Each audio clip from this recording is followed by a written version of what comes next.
এক দশক পর গেল বুধবার নিজ নির্বাচনী এলাকা কক্সবাজারের পেকুয়ায় যান বিএনপির স্থায়ী কমিটির সদস্য সালাউদ্দিন আহমেদ।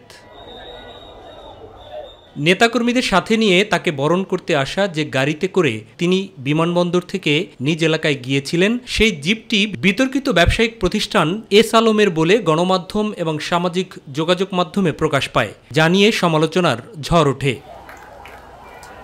এর প্রেক্ষিতে রাজধানীর গুলশানে নিজ বাসভবনে সংবাদ সম্মেলনে গাড়ির প্রকৃত মালিক কে তা তিনি জানতেন না জানিয়ে ঘটনাটির জন্য দেশবাসীর কাছে দুঃখ প্রকাশ করেন সালাউদ্দিন আহমেদ।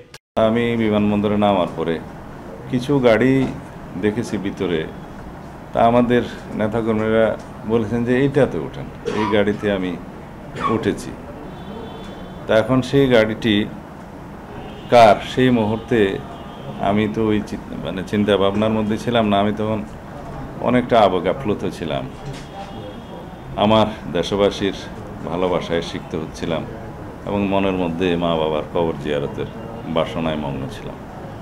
তখন আমার মনের অবস্থা ছিল না যে আমি কোন গাড়িতে কার গাড়িতে উঠছি ইত্যাদি খোঁজ নেয়ার। আমার এই অসাবধানতা এবং অনিচ্ছাকৃত ভুলের জন্য যদি আমি দেশবাসীর মনে কষ্ট দিয়ে থাকি এবং অনুভূতিতে আঘাত দিয়ে থাকি, সেজন্য আমি দুঃখ প্রকাশ করছি। খুন এবং গুমের ঘটনার সাথে জড়িতদের বিরুদ্ধে সঠিক তদন্ত হচ্ছে না বলেও অন্য এক প্রশ্নের জবাবে মন্তব্য করেন তিনি। যারা গুম, খুন, অপহরণের সাথে জড়িত ছিল, যারা আয়নাঘরের সাথে জড়িত ছিল, যারা ফেসিবাদের শাসন ব্যবস্থাকে দীর্ঘায়িত করার জন্য বিভিন্ন স্তর থেকে যারা সহযোগিতা করেছে, তাদের মুখোশ উন্মোচন করি। তাদের কেউ কেউ হয়তো গ্রেফতার হয়েছে, কিন্তু আমি যতটুকু এখনো পর্যন্ত, আপনারা আমার চাইতে ভালো জানেন, তাদেরকে যথাযথভাবে ইন্টারোগেশন করা হচ্ছে না।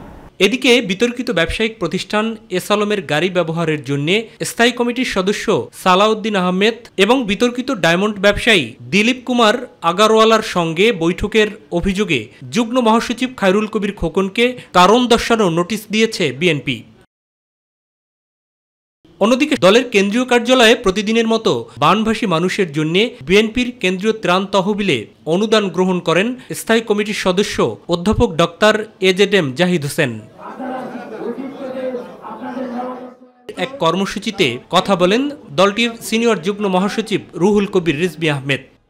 কেউ কেউ যদি মনে করেন শেখ হাসিনার একদলীয় কর্তৃত্ববাদের অবসানের পরে আরেক ধরনের কর্তৃত্ববাদ তৈরি করবেন, নানাভাবে রাষ্ট্রীয় চক্রান্তের মাধ্যমে এটা এই দেশের মানুষ ব্যর্থ করে দিবে। মাহবুব সৈকত, মাই টিভি, ঢাকা।